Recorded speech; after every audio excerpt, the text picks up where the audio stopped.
ದ್ರಾವಿಡ ನಾಡ ರಾಜಕೀಯಕ್ಕೆ big twist ಸಿಗ್ತಾ ಇದೆ. Palaniswami next CM fix. ನೋಡಿ, ಪಳನಿಸ್ವಾಮಿ ಪಟ್ಟಾಭಿಷೇಕ 100ಕ್ಕೆ 100 ಖಚಿತನಾ ಅನ್ನುವಂತಹ ಪ್ರಶ್ನೆ ಈಗ ಟಿವಿಕೆ ಅಲ್ಲ ಎಐಎಡಿಎಂಕೆ ಅಧಿಕಾರ ಹಿಡಿಯಲಿದೆಯಾ ಅನ್ನುವಂತಹ ಪ್ರಶ್ನೆ ಸಹಜವಾಗಿ ಮೂಡ್ತಾ ಇದೆ. ಯಾಕಂತಂದ್ರೆ ಈ ತಮಿಳುನಾಡು ರಾಜಕೀಯ ವಲಯದಲ್ಲಿ ಸಾಕಷ್ಟು ರೀತಿಯಾದಂತಹ ಮಹತ್ವದ ಬೆಳವಣಿಗೆಗಳು ಕೂಡ ನಡೀತಾ ಇರುವಂತದ್ದು.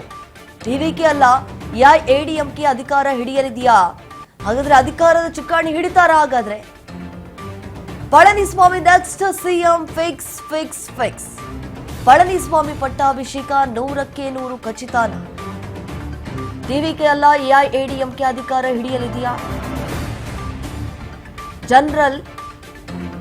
ಜನರಲ್ಲಿ ಒಂದು ರೀತಿಯಾದಂತಹ ಸೆಂಟಿಮೆಂಟ್ ಇದೆ. ಎಐಎಡಿಎಂಕೆ ಅಧಿಕಾರಕ್ಕೆ ಬರಬೇಕು ಅನ್ನೋದು ಮಕ್ಕಳ ಆಸೆ. ದೇವರ ದಯೆಯಿಂದ ಸರಿಯಾದಂತಹ ಸಮಯದಲ್ಲಿ ನೆರವೇರಬಹುದು. ತಮಿಳುನಾಡು ರಾಜಕೀಯದಲ್ಲಿ ಮಹಾ ಹೈಡ್ರಾಮಾ ಸೃಷ್ಟಿಯಾಗಿದೆ. ದ್ರಾವಿಡ ನಾಡ ಗದ್ದುಗೆಗಾಗಿ ದಳಪತಿಯ ಕಸರತ್ತು. ಜನಮತ ಸಿಕ್ಕರೂ ಜನನಾಯಕನಿಗೆ ಸಿಗದ ಅಧಿಕಾರ. ದಳಪತಿಗೆ ಅಧಿಕಾರ ತಪ್ಪಿಸಲು ಒಂದಾಗ್ತಾ ಇದೆಯಾ ವೈರಿ ಬಣ? ಶತ್ರುವಿನ ಮಿತ್ರ ಅನ್ನೋದೇ ಸ್ಟಾಲಿನ್ ಸ್ಟ್ರಾಟಜಿ ಆಗ್ಬಿಟ್ಟಿದೆ ಅಲ್ಲಿ. ವಿಜಯ್ನ ಕುರ್ಚಿಯಿಂದ ದೂರ ಇಡೋಕೆ ಸ್ಟಾಲಿನ್ ಇನ್ನಿಲ್ಲದಂತಹ ಕಸರತ್ತನ್ನ ಮಾಡ್ತಿದ್ದಾರೆ, ಆಟ ಆಡ್ತಿದ್ದಾರೆ.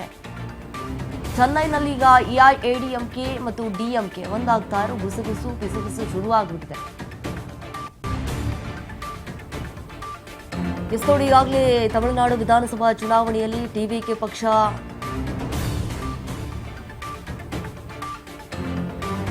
ಬಹಳ ಬಹುಮತದಿಂದ ಗೆದ್ದು ಬೀಗಿದೆ. ವಿಜಯ್ ಟಿವಿಕೆ ಪಕ್ಷ ಬರೋಬ್ಬರಿ ಅದು 7 ದಶಕಗಳ ನಂತರ ಗೆದ್ದು ಬೀಗಿರುವಂಥದ್ದು. ಹೀಗಾಗಿ ಒಂದು ಕಡೆ ಸ್ಟಾಲಿನ್ ಅವರು ಕೂಡ ಈ ಕತ್ತಿ ಮಸೀಯುವಂತಹ ಕೆಲಸ ಮಾಡ್ತಿದ್ದಾರೆ ಹಿಂದಿಂದೆ.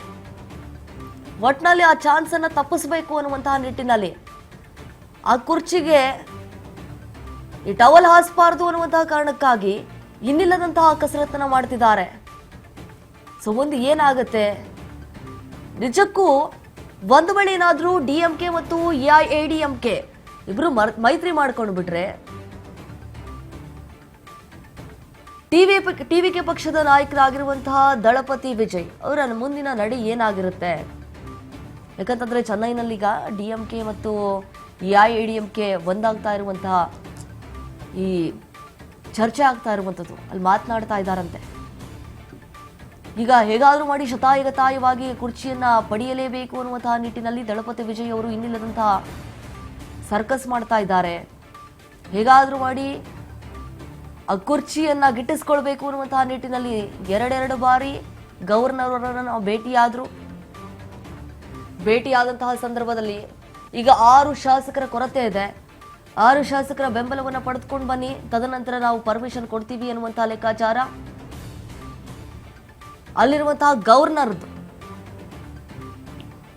ಹಾಗಾಗಿ ಗವರ್ನರ್ ವಿರುದ್ಧವಾಗಿ ಸಾಕಷ್ಟು ರೀತಿಯಾದಂತಹ ಟೀಕೆ ಟಿಪ್ಪಣಿಗಳು ಕೂಡ ವ್ಯಕ್ತವಾಗ್ತಾ ಇದ್ದಾವೆ. ಆಕ್ರೋಶವನ್ನ ವ್ಯಕ್ತಪಡಿಸ್ತಿದ್ದಾರೆ, ವಿರೋಧವನ್ನ ಕೂಡ ವ್ಯಕ್ತಪಡಿಸ್ತಾ ಇದ್ದಾರೆ. ರಾಜ್ಯಪಾಲರಾಗಿರುವಂತಹ ರಾಜೇಂದ್ರ ಅರ್ಲೇಕರ್ ಅವರು ಸಪೋರ್ಟ್ ಮಾಡಬೇಕು, ಅವರ ಕರ್ತವ್ಯ ಸಪೋರ್ಟ್ ಮಾಡೋದು. ಅದು ಬಿಟ್ಬಿಟ್ಟು ಈ ರೀತಿಯಾಗಿ ಮಾಡೋದು ಎಷ್ಟರ ಮಟ್ಟಿಗೆ ಸರಿ ಅಂತ ಹೇಳಿ ತಮಿಳುನಾಡು ರಾಜಕೀಯದಲ್ಲಿ ಮಹಾ ಹೈಡ್ರಾಮಾ ಸೃಷ್ಟಿ.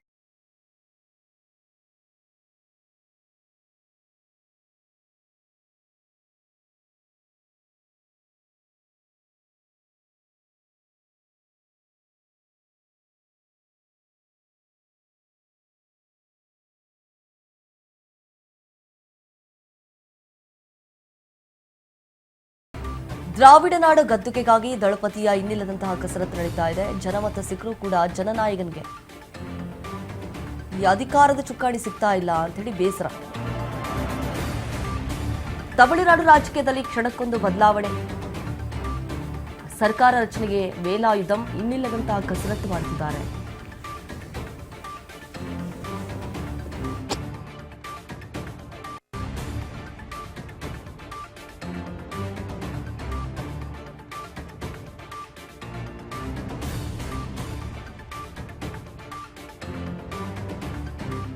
ತಮಿಳುನಾಡು ರಾಜಕೀಯದಲ್ಲಿ ಕ್ಷಣಕ್ಕೊಂದು ಬದಲಾವಣೆಗಳು ಆಗ್ತಾ ಇರುವಂತದ್ದು. ಸರ್ಕಾರ ರಚನೆಗೆ ವೇಲಾಯುಧಂ ಇನ್ನಿಲ್ಲದಂತಹ ಕಸರತ್ತು ಮಾಡ್ತಿದ್ದಾರೆ.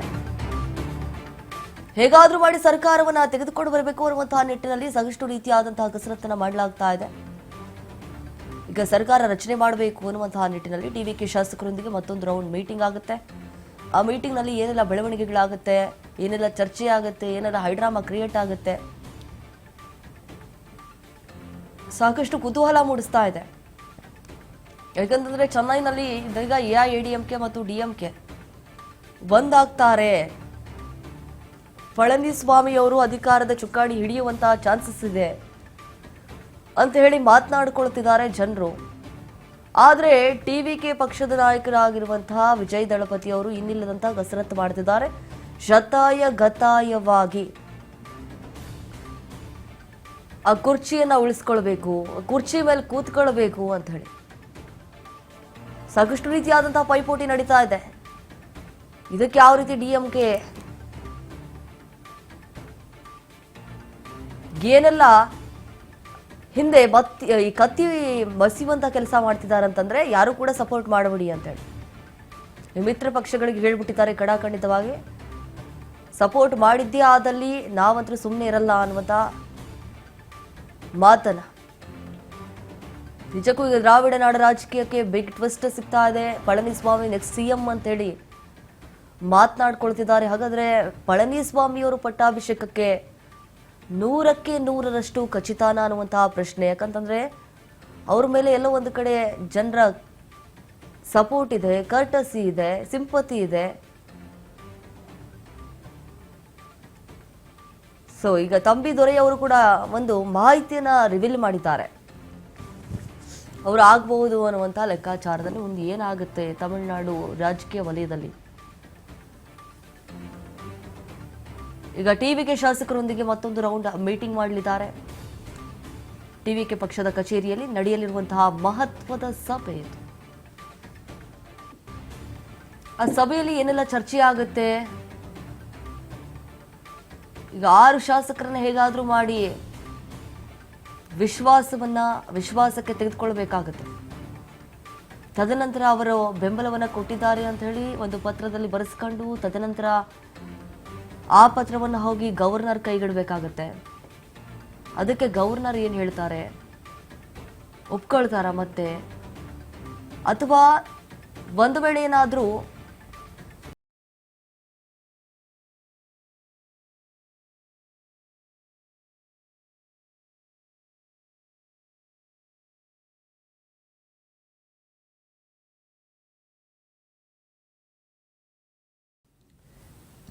ಇದ್ರ ಬಗ್ಗೆ ಮತ್ತಷ್ಟು ಡೀಟೇಲ್ಸ್ ಕೊಡ್ತಾರೆ ನಮ್ಮ ಪ್ರತಿನಿಧಿ ಶಿವು. ಈಗ ಫೋನ್ ಸಂಪರ್ಕದಲ್ಲಿ ಜಾಯ್ನ್ ಆಗಿದ್ದಾರೆ.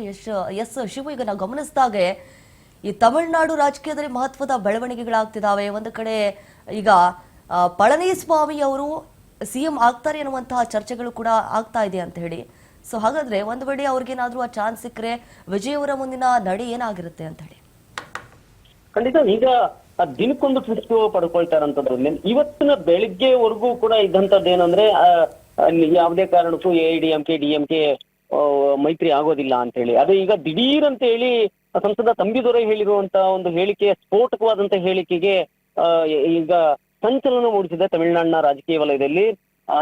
ಎಐಡಿಎಂಕೆಯ ಪಳನಿಸ್ವಾಮಿ ಅವರು ಸಿಎಂ ಆಗ್ತಾರೆ, ಅದು ಸಿಎಂ ಆಗೋದು ಫಿಕ್ಸ್ ಅನ್ನುವಂಥದ್ದನ್ನ ಹೇಳ್ತಿದ್ದಾರೆ. ಅಂದ್ರೆ ಡಿಎಂಕೆ ಮತ್ತು ಎಐಡಿಎಂಕೆ ಮತ್ತೆ ಇವತ್ತು ಬೆಳಿಗ್ಗೆಯಿಂದ ಅವರ ಮೈತ್ರಿ ಬಗ್ಗೆ, ಸರ್ಕಾರ ರಚನೆ ಮಾಡೋದ್ರ ಬಗ್ಗೆ ಚಟುವಟಿಕೆ ಗರಿಗೆದರಿದೆ ಅಂತಾನೆ ಹೇಳ್ಬೋದು. ಇದೀಗಷ್ಟೇನೆ ಡಿಎಂಕೆ ಮುಖ್ಯ ಕಚೇರಿಗೆ ಸ್ಟಾಲಿನ್ ಅವರು ಕೂಡ ಆಗಮಿಸಿದ್ದಾರೆ. ಅವರ ಕಾರ್ಯಕರ್ತರು ಮತ್ತೆ ಇಲ್ಲಿನ ಶಾಸಕರು ಕೂಡ ಈಗಾಗಲೇ ಒಳಗಡೆ ಇರುವಂತದ್ದು. ಅವುಗಳ ಜೊತೆಗೂ ಕೂಡ ಹಿರಿಯ ಸಚಿವರುಗಳ ಜೊತೆಗೂ ಕೂಡ ಈಗ ಮಾತುಕತೆ ಪ್ರಾರಂಭ ಮಾಡಿದ್ದಾರೆ.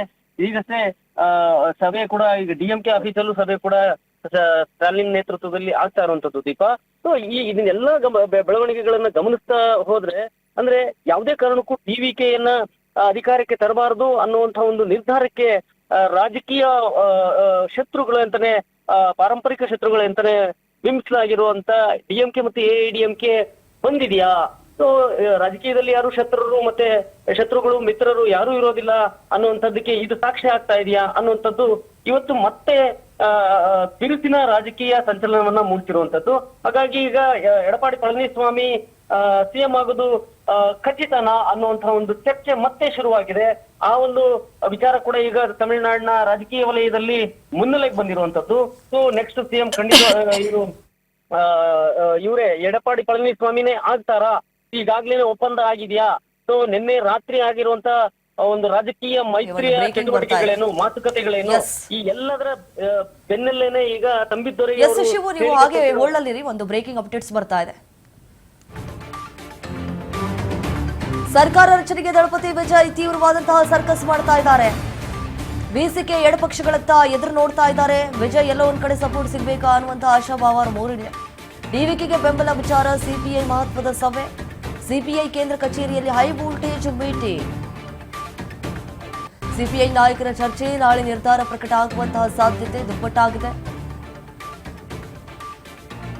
ಸರ್ಕಾರ ರಚನೆಗೆ ದಳಪತಿ ವಿಜಯ್ ತೀವ್ರವಾದಂತಹ ಕಸರತ್ತನ್ನ ಮಾಡುತ್ತಿದ್ದಾರೆ. ಬಿಸಿಕೆ ಎಡಪಕ್ಷಗಳತ್ತ ಎದುರು ನೋಡ್ತಾ ಇದ್ದಾರೆ. ಟಿವಿಕೆಗೆ ಬೆಂಬಲ ವಿಚಾರ, ಸಿಪಿಐ ಮಹತ್ವದ ಸಭೆಯನ್ನ ಕೂಡ ಮಾಡಲಾಗ್ತಾ ಇದೆ. ಸಿಪಿಐ ಕೇಂದ್ರ ಕಚೇರಿಯಲ್ಲಿ ಹೈ ವೋಲ್ಟೇಜ್ ಮೀಟಿಂಗ್, ಸಿಪಿಐ ನಾಯಕರ ಚರ್ಚೆ, ನಾಳೆ ನಿರ್ಧಾರ ಆಗುವಂತಹ ಸಾಧ್ಯತೆ ಹೆಚ್ಚಾಗಿದೆ. ಈ ತಮಿಳುನಾಡು ರಾಜ್ಯ ರಾಜಕಾರಣದಲ್ಲಿ ಇನ್ನಿಲ್ಲದಂತಹ ಬೆಳವಣಿಗೆಗಳಾಗ್ತಾ ಇದ್ದಾವೆ. ನಾವು ದೃಶ್ಯಾವಳಿಯಲ್ಲಿ ಗಮನಿಸ್ತಾ ಇದ್ದೀವಿ. ಈಗಾಗಲೇ ಮಹತ್ವದ ಚರ್ಚೆಗಳಾಗ್ತಾ ಇರುವಂಥದ್ದು. ಈ ಒಂದು ಮೀಟಿಂಗ್ನಲ್ಲಿ ಏನೆಲ್ಲ ಚರ್ಚೆ ಆಗುತ್ತೆ ಅನ್ನುವಂಥದ್ದು ಈಗ ಸಾಕಷ್ಟು ಕುತೂಹಲಕ್ಕೆ ಕಾರಣವಾಗಿರುವಂತಹ ಸಂಗತಿ. ಈಗ ಹೈಡ್ರಾ ಮೂವಿ ಕ್ರಿಯೇಟ್ ಆಗಿಬಿಟ್ಟಿದೆ. ಸರ್ಕಾರ ರಚನೆಗೆ ದಳಪತಿ ವಿಜಯ್ ಅವರು ಎಷ್ಟೋ ಮಟ್ಟಿಗೆ ಕಾರ್ಯತಂತ್ರವನ್ನು ಹೆಣೆಯುವಂಥ ಕೆಲಸ ಆಗ್ತಾ ಇದೆ ಅಂತಂದರೆ, ಈ ಬಿಸಿಕೆ ಮತ್ತು ಎಡಪಕ್ಷಗಳತ್ತ ಕಾದು ನೋಡ್ತಾ ಇದ್ದಾರೆ. ಅವರೇನಾದರೂ ಸಪೋರ್ಟ್ಗೆ ಬರಬಹುದಾ ಅಂತ ಹೇಳಿ. ಅವರು ಸಪೋರ್ಟ್ಗೆ ಬಂದರೆ ಸಾಕಷ್ಟು ಹೆಲ್ಪ್ ಆಗುತ್ತೆ. ಎಸ್ ಶಿವು ಮಾತನಾಡ್ತಾ ಇದ್ರಿ. ಎಸ್, ಅಂದಹಾಗೆ ಈಗ ಸಿಪಿಐ ಮತ್ತು ಈ ಎಡಪಕ್ಷಗಳೇನಿದ್ದಾವೆ ಈಗ ಮಹತ್ವದ ಮೀಟಿಂಗ್ ಅನ್ನ ಕೂಡ ನಡೆಸ್ತಾ ಇದ್ದಾರೆ. ಸೊ ಮೀಟಿಂಗ್ ನಲ್ಲಿ ಏನೆಲ್ಲ ಬೆಳವಣಿಗೆಗಳಾಗಬಹುದು ಅಂತ ಹೇಳಿ ನಿನ್ನೆಯಿಂದಲೂ ಕೂಡ ಈಗ ಎಲ್ಲರ ಚಿತ್ತ ಸಿಪಿಐ ಮತ್ತೆ ಸಿಪಿಎಂ ಅಂತ ನೆಟ್ಟಿರುವಂತದ್ದು. ಸಿಪಿಐ ಮತ್ತು ಸಿಪಿಎಂ ಅವರು ಪ್ರತ್ಯೇಕವಾಗಿ ಅವರವರ ಕಚೇರಿಗಳಲ್ಲಿ ಅವರ ಕಾರ್ಯಕಾರಿ ಸಮಿತಿ ಜೊತೆಗೆ ಚರ್ಚೆ ಮಾಡ್ತಾ ಇದ್ದಾರೆ. ಈಗಲೂ ಕೂಡ ಹೈ ವೋಲ್ಟೇಜ್ ಮೀಟಿಂಗ್ ಅಂತಾನೆ ಹೇಳ್ಬೋದು. ಅವರ ಬಳಿ 2 ಶಾಸಕರಿದ್ರೆ, ಸಿಪಿಎಂ ಬಳಿ, ಸಿಪಿಐ ಬಳಿ 2 ಶಾಸಕರಿದ್ದಾರೆ. ಒಟ್ಟು 4 ಜನ. ಈಗಾಗ್ಲೇನೆ ಬಿಸಿಕೆ ನಾವು ಬೆಂಬಲ ಕೊಡ್ತೀವಿ ಅಂತ ಹೇಳಿದ್ದಾರೆ. ಆದ್ರೂ ಕೂಡ ಅವರ ಕಾರ್ಯಕಾರಿ ಸಮಿತಿಯಲ್ಲೂ ಕೂಡ ಮಾತುಕತೆಯನ್ನ ಮಾಡಿ ಅಂತಿಮವಾಗಿ ಅವರು ಏನು ಲಿಖಿತವಾಗಿ ನಮ್ಮ ಬೆಂಬಲ ಟಿವಿಕೆಗೆ ಇದೆ ಅಂತ ಹೇಳಿ ಕೊಡೋವರೆಗೂ ಕೂಡ ಇದು ಯಾವುದೇ ರೀತಿಯಲ್ಲೂ ಒಪ್ಪೋದಕ್ಕೆ ಆಗೋದಿಲ್ಲ ಅನ್ನುವಂಥದ್ದನ್ನ ಈಗೇನು ಗವರ್ನರ್ ಹೇಳಿದ್ದಾರೆ, ಅದೇ ರೀತಿಯಲ್ಲಿ ಅವರು ಲಿಖಿತ ರೂಪದಲ್ಲಿ ಕೊಡೋವರೆಗೂ ಕೂಡ ಯಾವುದೇ ನಂಬಿಕೆಗಳು ಬರ್ತಾ ಇಲ್ಲ. ಹಾಗಾಗಿ ಇಲ್ಲಿ ಎಲ್ಲರ ಚಿತ್ತ ಈಗ ಸಿಪಿಐ ನಲ್ಲಿ ನಡೀತಿರ್ತಕ್ಕಂಥ ಒಂದು ಹೈ ವೋಲ್ಟೇಜ್ ಮೀಟಿಂಗ್ ನತಾನೆ ಇದೆ. ಅವರು ಏನ್ ತೀರ್ಮಾನ ತಗೊಳ್ತಾರೆ, ಈಗಾಗ್ಲೇನೆ ತಮಿಳುನಾಡಲ್ಲಿ ನಡೀತಿರ್ತಕ್ಕಂಥ ರಾಜಕೀಯ ಬೆಳವಣಿಗೆಗಳೇನಿದೆ ಎಲ್ಲ ಬೆಳವಣಿಗೆಗಳನ್ನು ಕೂಡ ಗಮನಿಸ್ತಾ ಇರುವಂತದ್ದು. ಇಲ್ಲಿ ಅವರಿಗೆ ಈಗಾಗ್ಲೇ ಡಿಎಂಕೆ ಜೊತೆ ಮೈತ್ರಿಕೂಟದಲ್ಲಿದ್ದಂತಹ ಸಿಪಿಐ ಏನಿದೆ, ನಿನ್ನೆ ಎಂ.ಕೆ. ಸ್ಟಾಲಿನ್ ಅವರ ಜೊತೆ ಕೂಡ ಮಾತನಾಡಿದ್ರು. ಸೊ ಅಲ್ಲಿ ಮಾತನಾಡಿದಂತ ವೇಳೆಯಲ್ಲಿ ಬಂದಂತ ವಿಚಾರ ಏನಂತ ಹೇಳಿದ್ರೆ, ನೀವು ಮೈತ್ರಿಕೂಟದಲ್ಲಿ ಇದ್ದೀರಿ, ಆದ್ರೂ ಮೈತ್ರಿ ಈಗ ಟಿವಿಕೆ ಸಪೋರ್ಟ್ ಮಾಡುವಂತ ವಿಚಾರಕ್ಕೆ ಕೇಳ್ತಾ ಇದ್ದೀರಿ, ನೀವು ಸಪೋರ್ಟ್ ಮಾಡಬಹುದು ಅಂತ ಅನ್ಸಿದ್ರೆ ನಿಮ್ಗೆ ನೀವು ಸಪೋರ್ಟ್ ಮಾಡಬಹುದು, ನಮ್ದು ಯಾವುದೇ ರೀತಿಯ ಅಭ್ಯಂತರ ಇಲ್ಲ ಅನ್ನುವಂಥದ್ದನ್ನ ಹೇಳಿದ್ರು ಅನ್ನುವಂಥದ್ದು ಏನು ಹೇಳಲಾಗ್ತಾ ಇತ್ತು.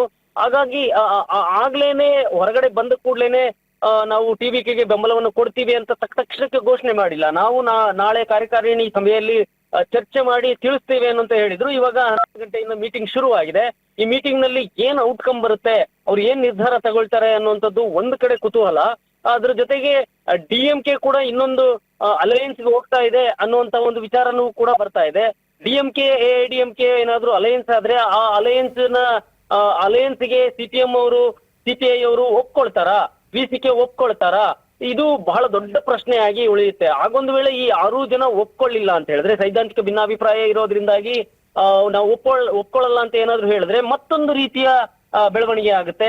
ಆಗ 2 ಪಕ್ಷಗಳು ಏನು ಒಂದಾದ್ರೂ ಕೂಡ ಅವರ ಬಲಾಬಲ ಎಷ್ಟಿದೆ ಅಂತ ನಾವು ಲೆಕ್ಕ ಹಾಕಿದಾಗ ಈ 6 ಜನರ ಅವಶ್ಯಕತೆ ಇಲ್ಲ ಅಂತ ಏನಾದ್ರೂ ಗೊತ್ತಾದಾಗ ಅವರು ಮುಂದುವರಿಯುವಂತ ಸಾಧ್ಯತೆ ಇರುತ್ತೆ.